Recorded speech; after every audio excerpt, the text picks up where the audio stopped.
Modi's name coming up in Epstein's conversation isn't weird because this guy's story is all about power and leverage. To understand that, we have to start at the beginning. Jeffrey Epstein didn't come from money. In fact, he grew up middle class in Brooklyn and started out as a maths teacher at a school in New York. This job put him right next to the children of powerful, rich and billionaire families. And that's how he met his connection number one, Aaron Greenberg, CEO of Bear Stearns.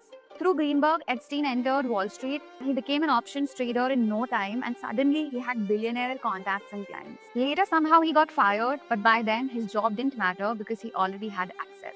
So he started his own private company. His work was simple, helping ultra-rich clients move, hide and recover lost money outside public scrutiny. He started making a lot of money, but no one could understand how. Then came connection number two, Leslie Wexner, the owner of Victoria's Secret. Wexner trusted Epstein so much that he made him his power of attorney, and from there on, everything escalated. Bigger homes, private jets, not one but two private islands.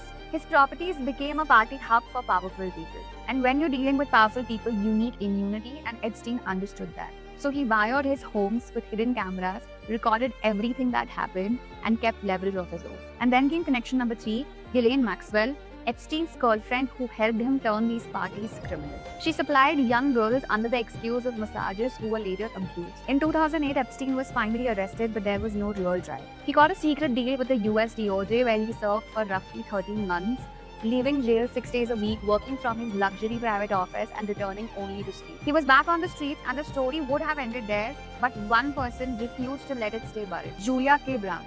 She tracked down victims no one listened to before. More than 80 women came forward in 2019 and the case was forced open again. Epstein was arrested for the second time, his bail was denied, and then he was found dead in his cell, allegedly by committing suicide. Since then, documents have been released slowly and names keep surfacing, not because every name means guilt, but because power shaped every part of the story. Who he met, what he got away with, and why this still isn't over.